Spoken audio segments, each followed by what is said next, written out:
तीर्थ नगरी पुष्कर में सुप्रसिद्ध कथावाचक प्रदीप जी मिश्रा की शिव पुराण कथा में भीषण गर्मी और बरसात भी आस्था पर भारी पड़ रही है। जी हाँ, आज कथा के तीसरे दिन भी अपार जन समूह कथा में उमड़ पड़ा।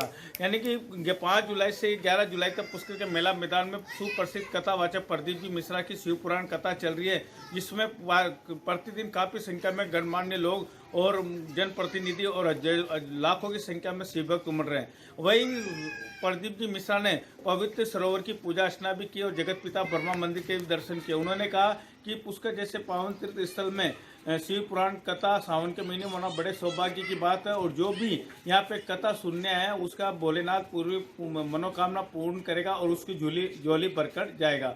मैं अनिल कुमार पासर, बदलता पुष्कर संपर्क।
कर सकेंगे बाबा का भजन वो धर्मशाला में कर सकेंगे। इसी सुंदर धर्मशाला बनवाई जा रही है।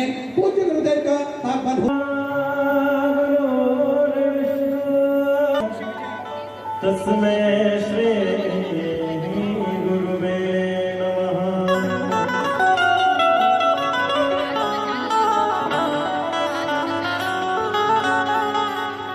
मुझे मिल गए मेरे गुरुवर यही, मुझे मिल गए मेरे गुरुवर। सिंह जी की तरफ से 500 रुपए की चौरासी आपने समर्पित की। विटनेर सिंह जी की तरफ से 2100 रुपए, वीरेंद्र सिंह जी की तरफ से 1100 रुपए की चौरासी आपने समर्पित की। विटनेर सिंह जी की तरफ से 2101 रुपए की चौरासी समर्पित की। सुभाष चंद जी की तरफ से आशीष कुमार जी कट्टा की तरफ से 2100 रुपए की चौरासी समर्पित की। स्वर्गीय रमेश चंद जी, विनय कुमार जी की तरफ से 2100 रुपए की चौरासी आपने समर्पित की। हजारी लाल जी, सुबोध कुमार जी की तरफ से 500 रुपए की चौरासी आपने समर्पित की।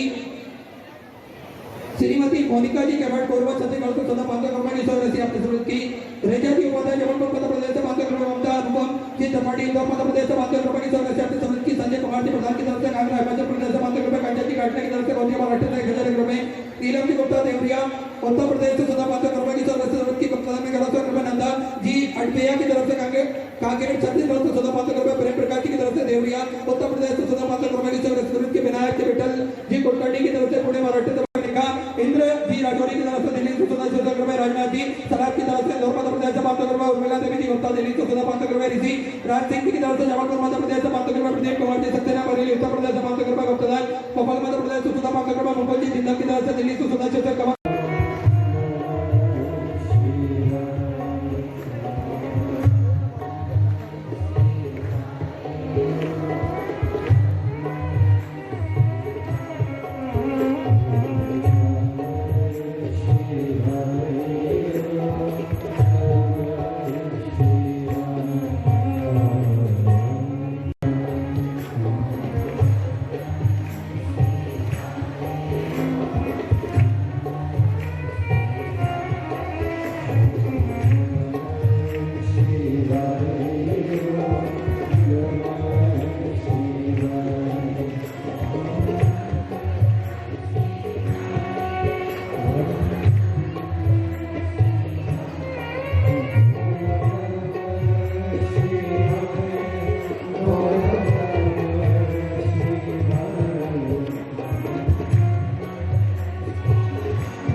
की कृपा से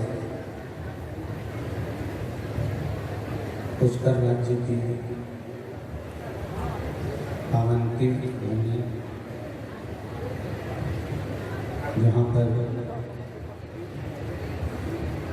बैठकर आप लोग हमको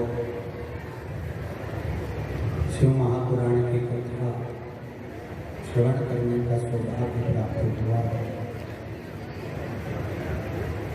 शिव की कृपा से, श्री ब्रह्मदेव की कृपा से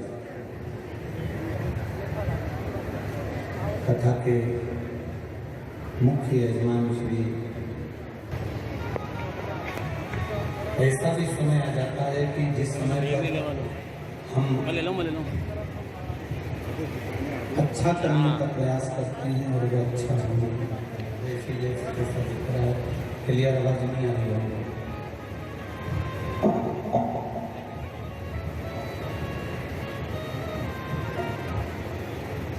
और शिव महापुराण की कथा कहती है भगवान शंकर का चरित्र।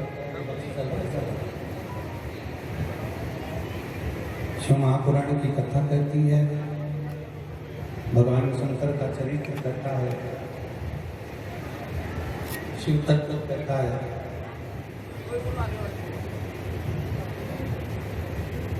कि जब ऐसी एक घड़ी, एक पल, एक समय अगर ऐसा आ जाए जिसमें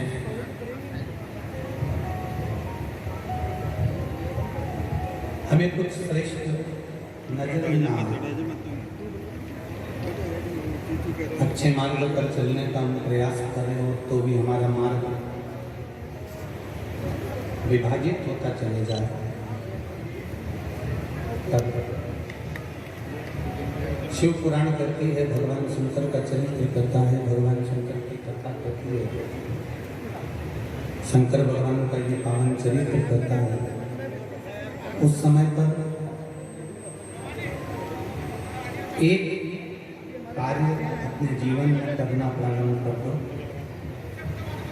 शिव की अविरल भक्ति अपनी जिंदगी में उतारना प्रारंभ करो।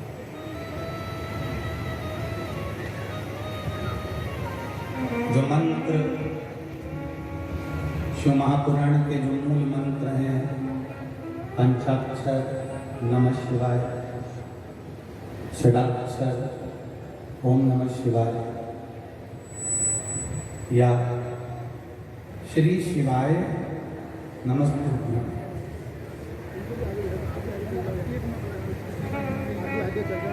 ऐसे मंत्रों का स्मरण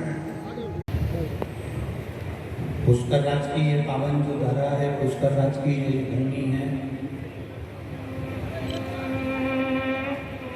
पूरे भारत की भूमि पर कहीं ब्रह्मा जी के मंदिर नहीं है, केवल एक भूमि पुष्कर राज की ऐसी है जहां ब्रह्मा जी का मंदिर निर्मित।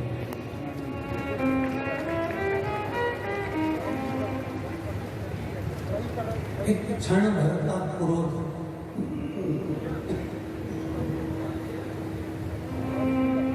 एक क्षण भर का क्रोध माता सरस्वती को आया और भैरव ने अपनी भैरवी का स्मरण कराया, तो वही सरस्वती सावित्री बनकर प्रकट हो जाती है और सावित्री बनकर ब्रह्मा जी को श्रापित कर देती है।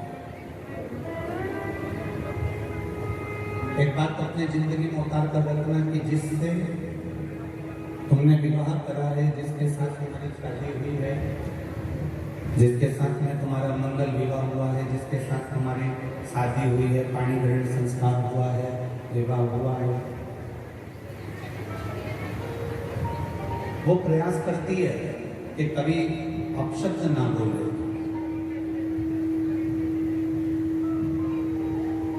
पति भी प्रयास करता है कि अपनी धर्म पत्नी को आड़ा-टेढ़ा शब्द का संबोधन ना दिया जाए।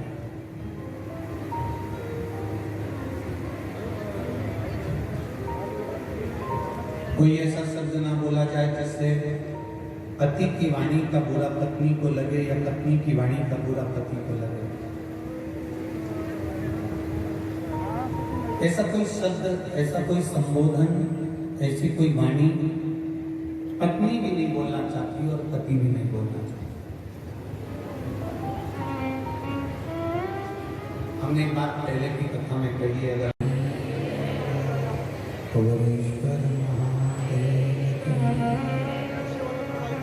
हर हर महादेव, हर हर महादेव, हर हर महादेव। काशी विश्वनाथ वरदानी और कालदर्शी कैलाश में भगवान विष्णु जिनके पुनीत पावन शिव महापुराण की कथा संपूर्ण विश्व के कल्याण हेतु बाबा देवादिदेव महादेव की कृपा से श्रवण करने का सौभाग्य आपको हमको प्राप्त होगा। हमको दूर बताओ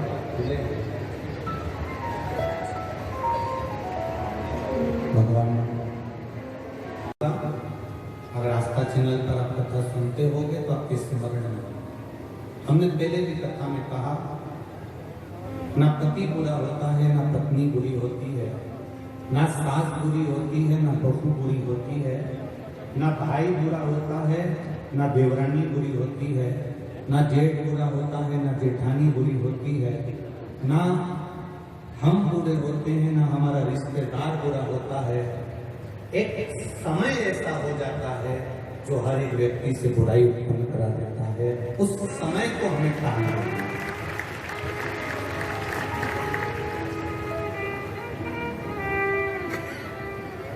सरस्वती माता तब सावित्री बन जाती है, तब सावित्री माता सरस्वती बन जाती हैं, तब पार्वती दुर्गा बन जाती हैं, तब पार्वती माँ काली बन जाती हैं, तब लक्ष्मी वैकुंठी बन जाती हैं, तब माता लक्ष्मी अपने आनंद सुख को देने वाली धान्य लक्ष्मी, संतान लक्ष्मी, वैभव लक्ष्मी, सिद्ध लक्ष्मी, प्रतिष्ठा लक्ष्मी बन जाती हैं। समय का कोई ठिकाना नहीं।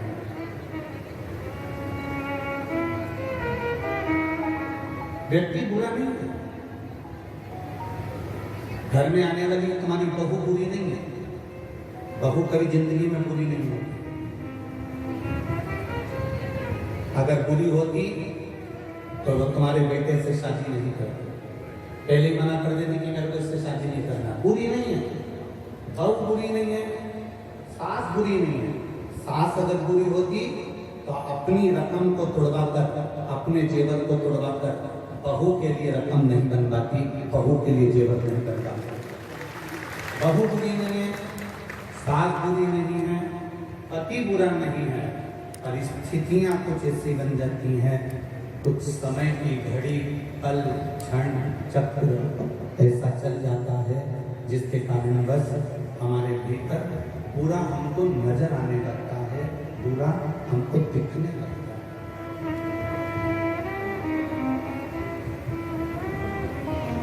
जब हमको बुरा नजर आने लगता है, जब हमको बुरा सम्मुख में नजर आने लगता है तो फिर हमारे यहाँ पर हमें अच्छा उसका बिल्कुल नजर ही नहीं आता।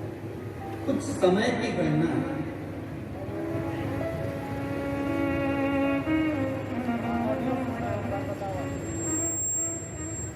हम कर्म कर कर भूल जाते हैं, पर हमें भान नहीं हो पाता कि हमने कर्म कौन सा था। एक प्रसंग आपने सुना होगा, एक प्रसंग अपनी जिंदगी में उतारा होगा। भगवान कृष्ण कारागार में माता देवकी और वसुदेव को छुड़ाने के लिए गए, तब भगवान कृष्ण की जो उम्र थी वो 14 वर्ष की। कितने वर्ष के हैं? जम के बोलो जरा। 14 वर्ष।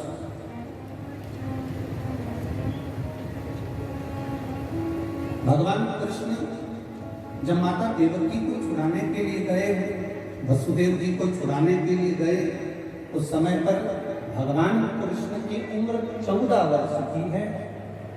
तो माता देवकी के जब कारागार से भगवान मुक्त कर रहे थे तो देवकी ने भगवान कृष्ण से पूछ लिया कि तू तो भगवान है,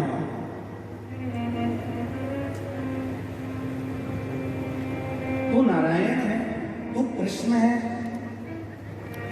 तू राम है, तू परमात्मा है, तू विष्णु है, तू दत्त है, और तू नारायण होकर, परमात्मा होकर मुझे छुड़ाने में तू 14 साल।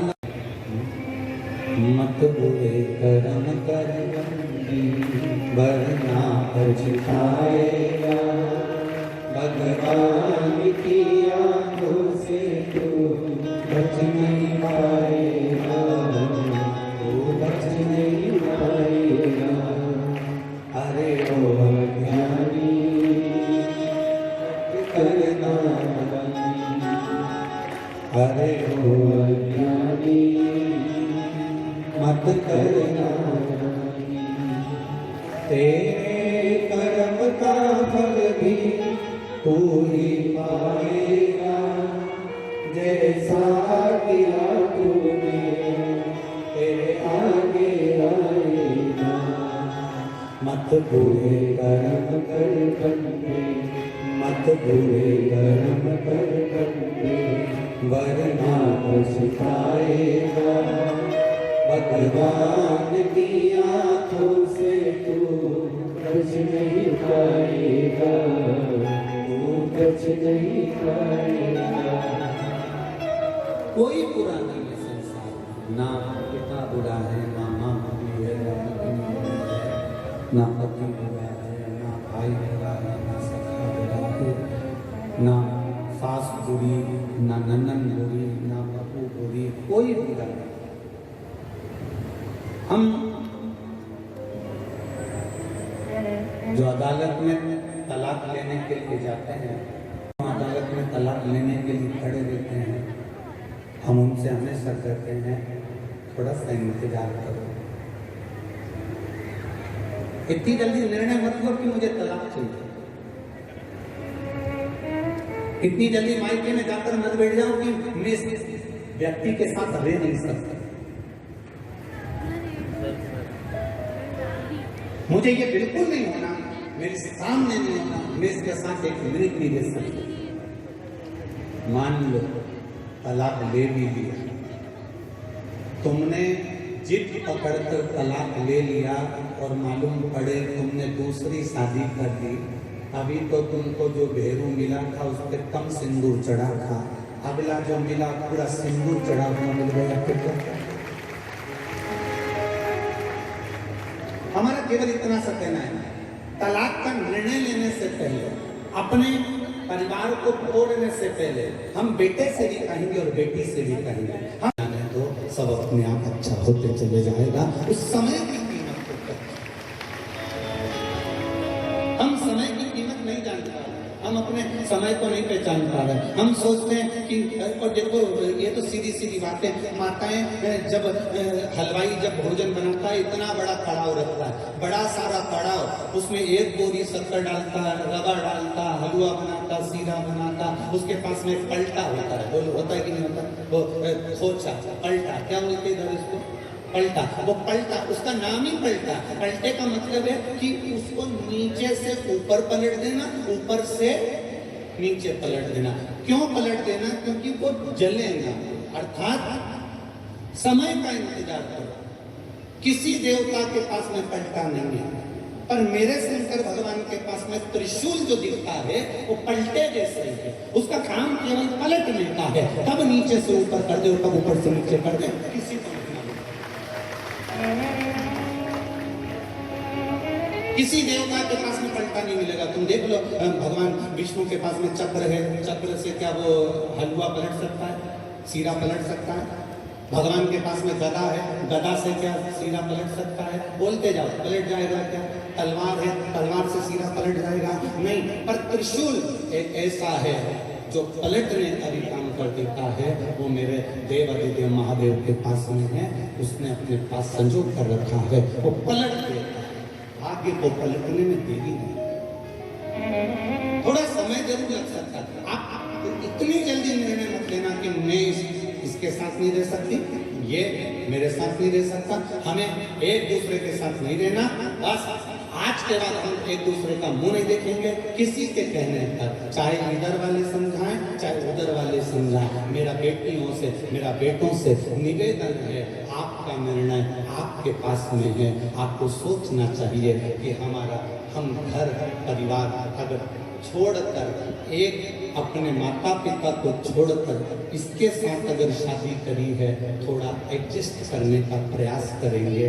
जब नहीं होगा तब सोचा जाएगा।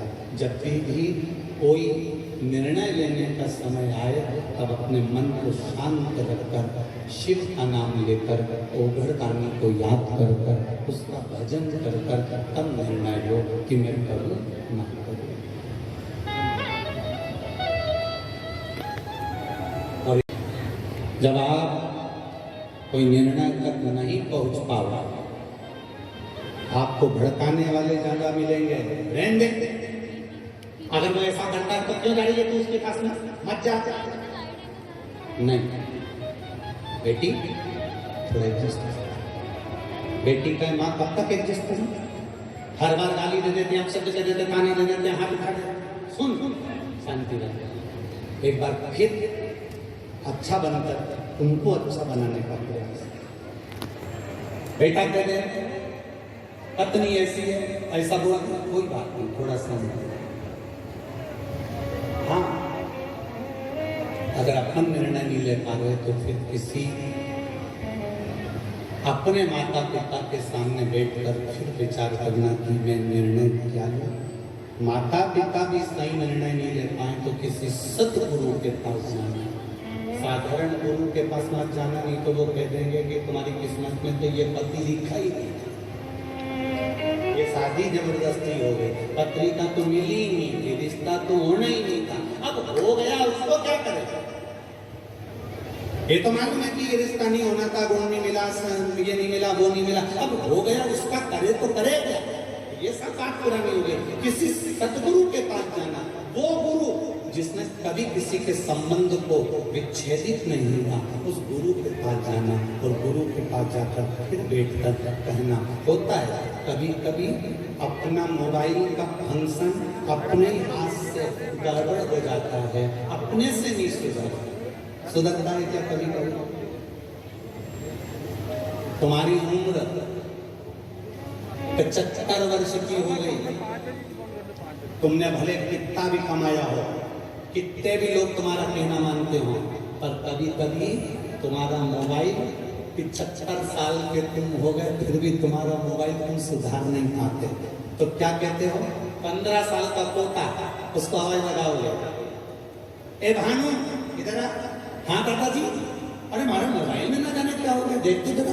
और भानु ने 15 साल का छोरा ने हाथ में मोबाइल लिया, कर बुला के दादाजी के दिया, दादाजी चालू हो गया। दादाजी ने कहा मैं 75 साल का, मुझे मोबाइल सही करना नहीं आया और ये 15 साल का सही कर जाए। कभी कभी अपना मोबाइल अपने से ठीक नहीं होता।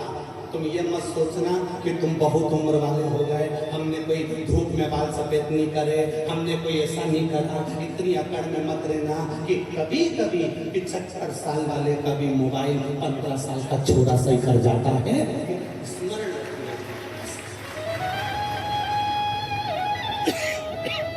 कभी कभी घर के छोटे भी अच्छा निर्णय दे जाते हैं, कभी कभी घर के बच्चे भी अच्छा निर्णय दे जाते हैं।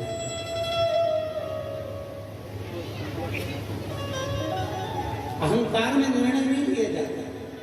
तुम भले 75 साल के हो गए, तुम भले 80 साल के हो गए, तुम भले 70 साल के हो गए, कभी कभी मोबाइल घर का बच्चा सुधार देता। और अगर बच्चे से भी नहीं सुधरता, घर के व्यक्ति से नहीं सुधरता, तो फिर मोबाइल को दुकान वाले के पास भेजा जाता है। दुकान वाला कहता है इसको 7 दिन तक यहाँ पड़े रहने दो, मैं कंपनी में भेजूंगा, कंपनी से सुधर के यहाँ जाएगा। बोला सही है?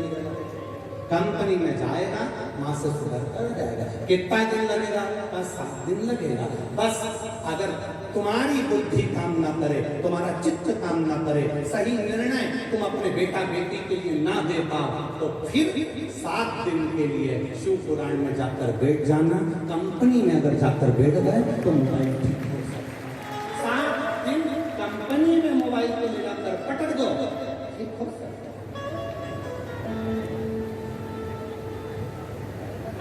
शिव पुराण करने की दुकान और पुष्कर राज कंपनी, अब 2 ही चीज एक ही जगह मिल गई तो तुम तो सुधर है। इसमें तुम्हारे को सोचने की जरूरत क्या?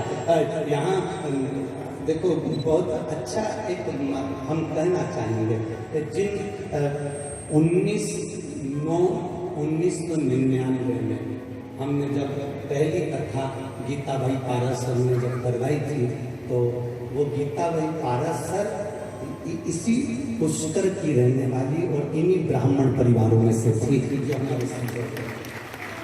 और यहाँ कई ब्राह्मण पुरोहित परिवार ऐसे होंगे जिनकी वो रिश्तेदार भी लगती होगी। इनके रिश्तेदार खड़े होंगे आप लोग, इन लोगों के रिश्ते में भी। और कल हमारे वो पुरोहित जी हमको जो दर्शन कराने का उनके रिश्ते में एक सहज लगे। तो हमारे को तो हम ये कहेंगे कि हम यहाँ कथा करने के लिए अगर आए हैं तो हमको तो ऐसा लगता है कि हमारे परिवार में ब्रह्मा जी ने नहीं, यहाँ ब्राह्मणों ने कहीं ब्रह्मा जी से कहा होगा तो यहाँ सबसे कथा यहाँ ये शिव कथा पुष्करणी ब्राह्मण गीता पुष्कर की रहने वाली थी, जिन्होंने पहली कक्षा का सुना।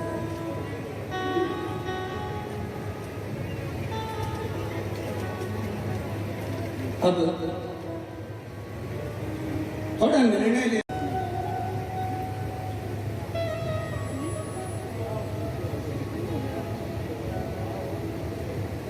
कल एक पत्र आया, उस पत्र में किसी बहन ने लिखा था कि ब्राह्मण, संत, गुरु, साधु, सन्यासी, इनको तो माया से मतलब नहीं होना चाहिए, पैसे से मतलब नहीं होना चाहिए, फिर ये धन क्यों लेते हैं, पैसा क्यों लेते हैं? और राजस्थान वाले हैं, जरा प्रश्न थोड़ा भारी करते हैं।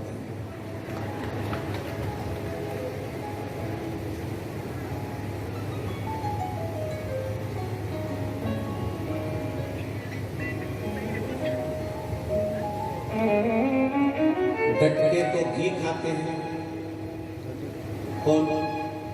अरे बोलो बोलो बोलो, राजस्थान के लोग डट के घी केवल खाते नहीं है, राजस्थान मारवाड़ का एक एक व्यक्ति जितना खाता नहीं है घी, उससे दुगना मेहमानों को खिला देता है। ये तो साधारण है राजस्थान। अब तो किसी ने पूछा, गुरु जी ब्राह्मण, संत, साधु, गुरु, पंडित, जितने साधु, सन्यासी, तपस्वी, इनको तो माया से मतलब नहीं होना चाहिए, धन से मतलब नहीं होना चाहिए, फिर ये पैसा क्यों लेते हैं, फिर ये धन क्यों लेते हैं, ये माया क्यों लेते हैं?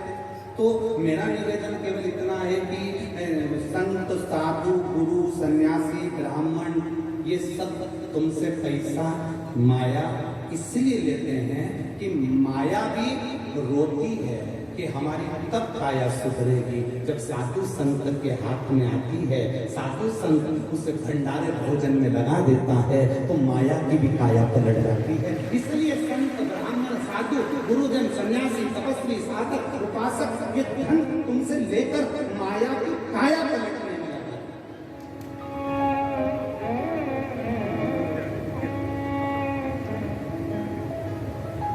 अब करो भगवान का भजन, मना नहीं। आप करो शिव का स्मरण, मना नहीं। आप करो शंकर की भक्ति, मना नहीं। पर उसमें कभी कभी ऐसा होता है कि काया पलटने के लिए एक बार जलंधर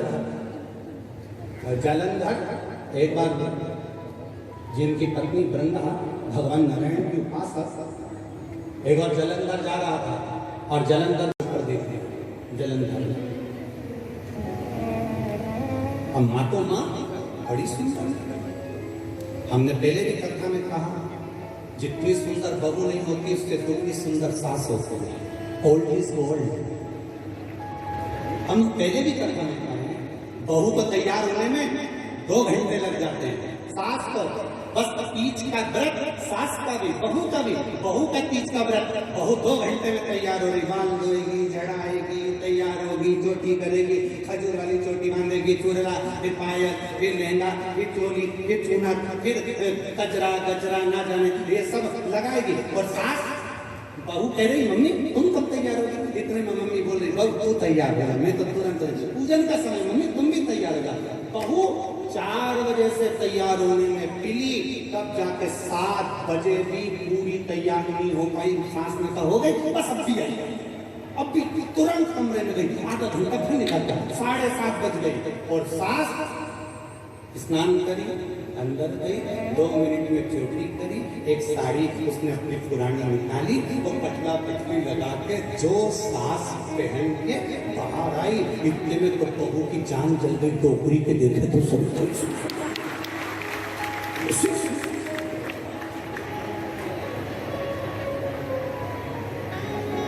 कारण क्या है?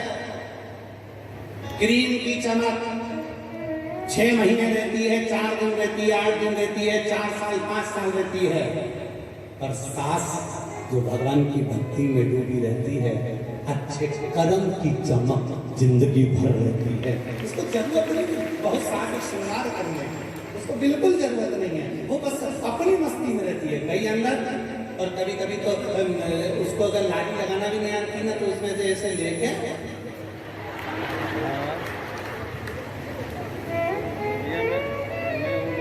और इतने में बहू ने कह दी मम्मी यहाँ पे पाउडर ज्यादा दिख रहा है, तो इतने में मुंह में से दर्द हो गया।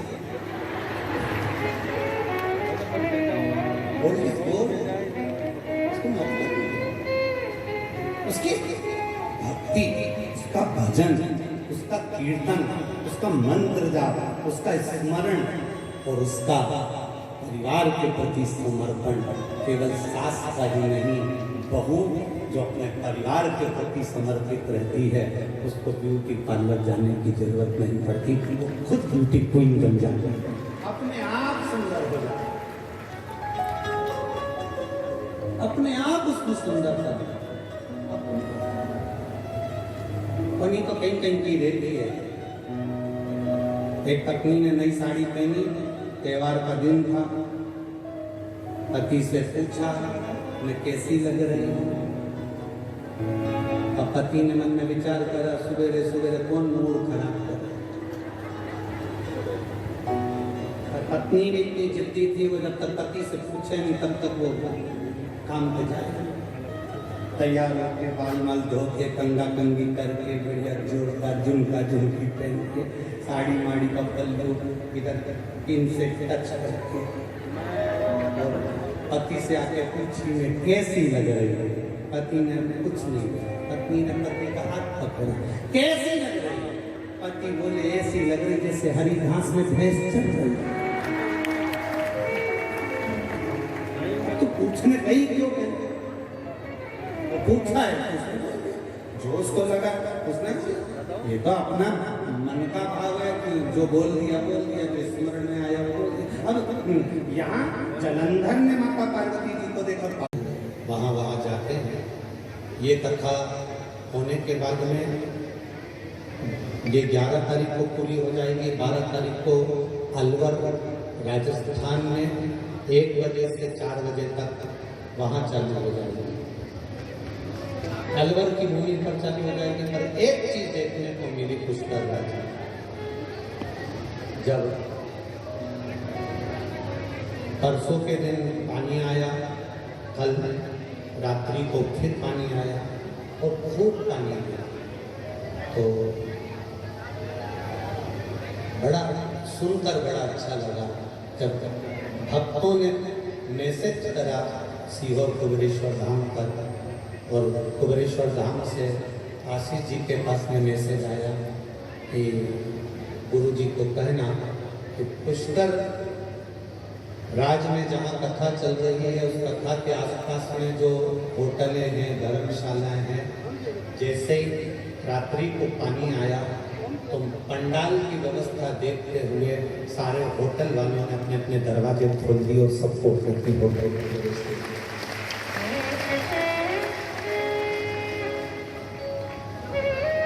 लिखा, किसी होटल वाले ने शंकर के भक्त से 1 रुपया नहीं लिया और उन्होंने कहा पानी आ रहा है, आप अंदर जाके सो जाओ। एसी के रूम खोल दिए। मैं प्रणाम करता हूँ पुष्कर राज के से भक्तों को दंडवत प्रणाम करता, आपकी भक्ति को नमन करता। साथ कोई होता है जब इतना पानी गिर रहा है, इतने सारे भगत आ रहे हैं, तो लोग उसका फायदा उठाते हैं, लोग उसका फायदा उठाते हैं। और धन्य है पुष्कर राज की ये पावन धरा, और धन्य है राजस्थान के निवासी, आपको दंडवत प्रणाम है जिन्होंने साधु बोल पुष्कर राज भगवान की साधु का बहुत बहुत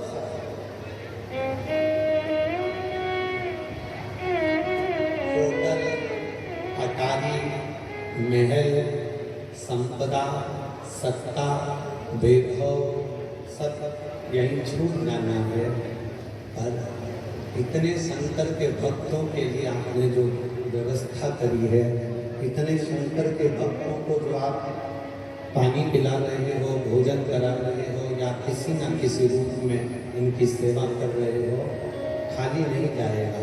तुम्हारी सेवा का फल मेरा महादेव 3 महीने में लौटा कर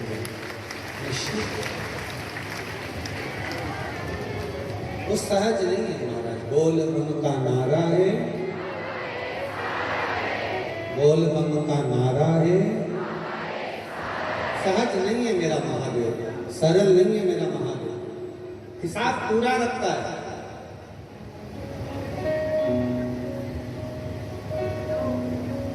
पूरा हिसाब रखता है। राहु के मन में लोग चाहते हैं नारी कमजोर होती है। जब जब देवताओं पर भी आफत आती है तो माता पार्वती चंडी बनकर टूटमान हो जाती है। नारी ना कभी अबला होती है और ना नारी कभी कमजोर होती है।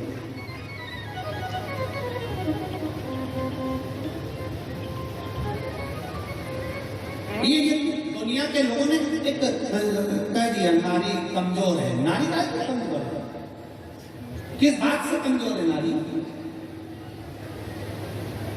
हमने पहले की कथा में कहा, कोई विधर्मी आपको निगाह उठाकर नहीं देख सकता। अगर आप स्वयं अगर पद्मावती और झांसी की रानी हो तो दुनिया में किसी की सामर्थ्यता नहीं तो आपको निगाह उठाकर देख। आपने वो बल होना चाहिए, आपने वो सामर्थ्यता होना चाहिए। कैसे? कोई देख ले भला, कोई किसी पर कोई कमेंट्स कर दे भला, कोई किसी को शब्द बोल दे भला, नहीं। पार्वती मैया को क्रोध नहीं आया पर देवदेव महादेव को क्रोध आ गया। पार्वती जी ने केवल राहु को घूर कर देखा, एक टकटकी लगाकर राहु को पार्वती जी ने घूर कर देखा। उतनी देर में तो पार्वती जी के देखते से राहु की आंख में से आंसू टपकना प्रारंभ हो गए। जरा विचार करना, अगर कोई कुछ कह दे तुमसे और स्त्री मात्र अगर घूर के देख ले तो अच्छे अच्छे के पसीने छूट जाते हैं, वो नारी हुआ करती, वो नारी हुआ करती।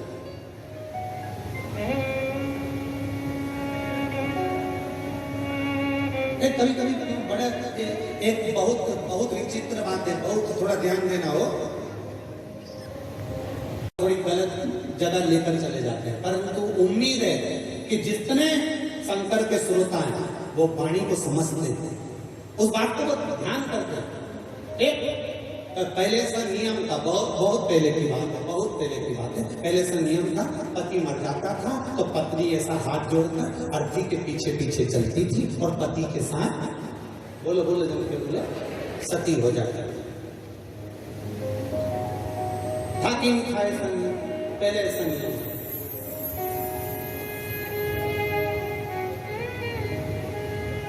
अब एक पति ने अपनी पत्नी से कहा कि पत्नी स्त्री नारी कमजोर होती है। तो नारी ने अपने पति से कहा, नारी बराबर दुनिया में कोई बलवान नहीं हो सकता। जब एक नारी अपने बच्चे को जन्म देती है तब उसका दूसरा जन्म होता है, वो मौत के मुंह से भी वापस लौट कर आती है अपनी औलाद को जीवित, अपनी औलाद को जीवित रखने के लिए मौत के घाट से वापस लौट कर आती है।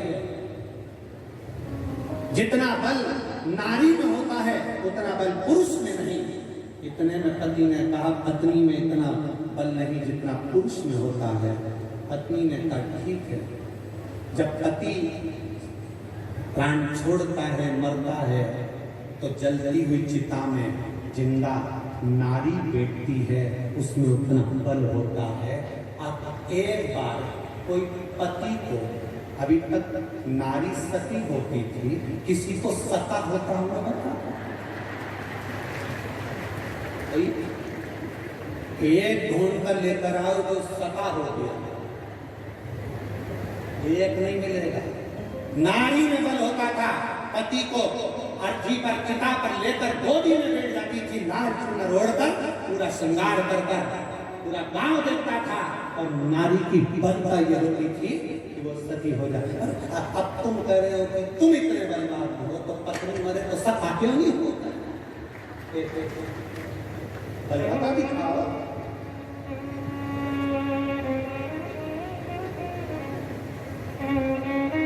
स्त्री कमजोर नहीं है, नारी कमजोर नहीं है। आज की बेटियों को देखकर, आज की नवयुवक पीढ़ी को देखकर, आज की बेटियों को देखकर तो हृदय से कहूंगा, मेरी बेटियां कमजोर नहीं है। अब भले कुछ भी हो, बेटियां कदम से कदम मिलकर चलना जानती हैं, कमजोर नहीं है मेरी बेटी।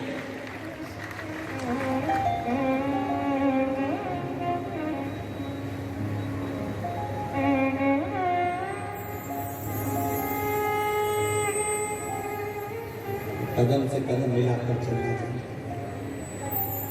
अब पार्वती जी ने केवल राहु को देखा। रामायण की कथा जिस भूमि पर होती है वो भूमि भूमि नहीं रहती। मेरा कैलाश शंकर भगवान उतर कर उस भूमि पर आ जाता है और वर प्रदान करता है। एक पत्र हो रहा है,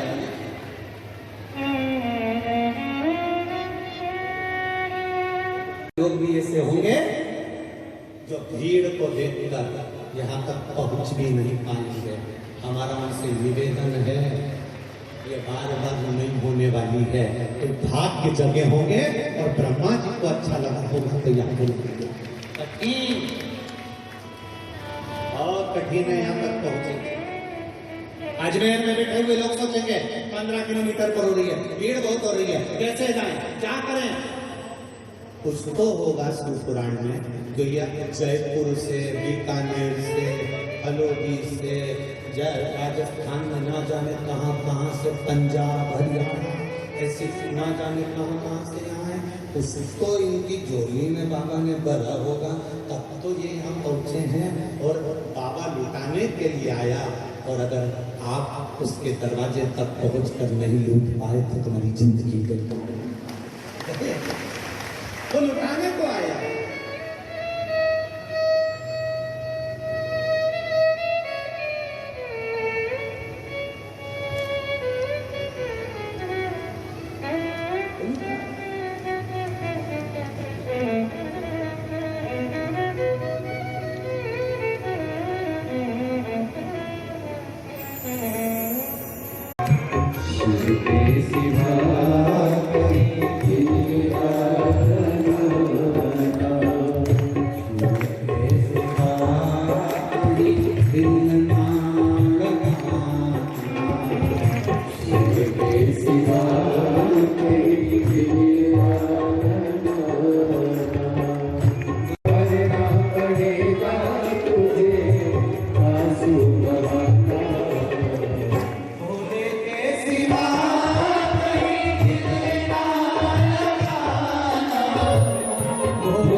Thank you.